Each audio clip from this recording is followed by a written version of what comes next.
While legacy automakers continues to make claims about the future, Tesla pioneers new technologies and continues to dominate the industry on manufacturing front. This is your host Otis, and you're watching Sustainable Truth.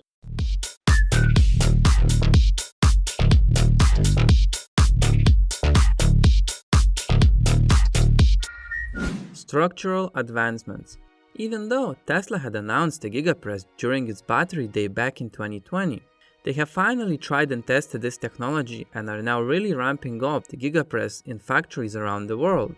In terms of the casting itself, they integrate it into the car, removing many parts and processes by integrating parts into the casting itself, which removes the need for suppliers, stock, assembly technicians, robots, etc. They have already done this quite a while ago. However, as the time goes on, they just keep on improving on the design and they keep deleting more parts by adding them into the casting. By driving down these additional steps, they really add to the bottom line. It turns out that to make EVs by just swapping an engine with the EV motor and sticking battery into it, it's not going to cut it anymore. It will make a working car to some extent, but the efficiencies are going to suffer, therefore more batteries will be needed. With them comes more weight, etc. And it becomes a loop that most automakers are getting stuck in. In this new EV transition, all stops need to be pulled in terms of innovation, and there are other companies innovating and coming up with new things in their EVs, but at the end of the day, bottom line tells the truth. Mainstream media keeps hammering at Tesla with new EVs coming out to be Tesla killers. The problem with this is that the more EVs come out, the more they have to compete with each other also.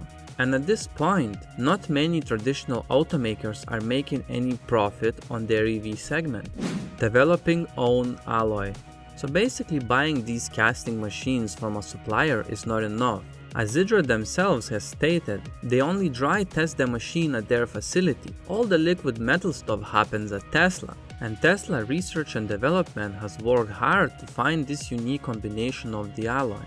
If you will use normal aluminum or aluminium for some, there will be cracks, warping and twisting. Therefore, Tesla has a massive lead in this space. At this point, none of the Western manufacturers are employing this type of manufacturing, and it's going to make it almost impossible for them to compete as the prices of cars start to come down. Tesla is buying up a lot of the machinery from Agile, probably the majority, and pioneering together the biggest Giga casting machine ever.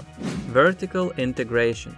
Tesla vertically integrates a lot of technologies and parts, which leads to ability to solve issues over the air as all the components are built with software in mind, vice versa.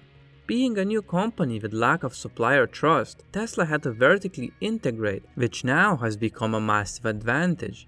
Culture. Structure of the company itself and its management supporting change and rapid rate of improvement keep the company on its toes, with Tesla staying away from unions and having a different approach than majority of other automakers, promoting change and improvement from all levels of engineering without the strict corporate supervision structure, ability to communicate freely with other departments or even continents. For example, Tesla engineers from China flying to Fremont to help ramp up the lines, sharing knowledge across the globe. As Tesla gets bigger, it is supposed to lose that agility and advantage of being a startup against legacy automakers.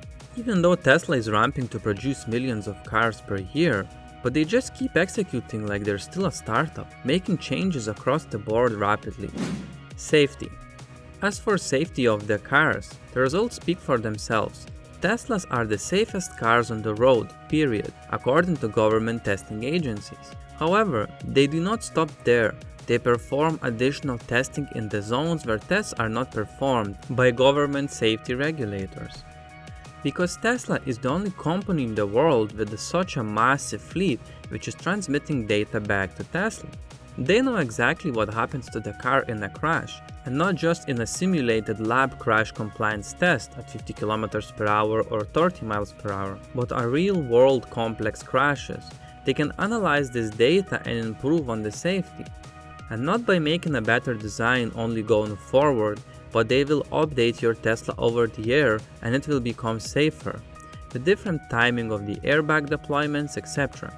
as well as collision avoidance driver monitoring system, where the car will check if you are paying attention and adjust the system to be more reactive. Performance. In terms of price to performance, Tesla knocks out everything else out of the park. I believe this will continue to be the case as other automakers continue to try to compete with ever-increasing Tesla performance while making more and more loss. Tesla has strategically placed itself in a situation where they dominate over everything else in the market. When you just pick random metrics, it seems that legacy automakers are not too far behind. But when you add everything mentioned in this video and more, it becomes clear that Tesla is 5 moves ahead of everyone else. Legacy automakers will ramp production, Tesla will decrease prices, and with their huge profit margin, they will slaughter the competition.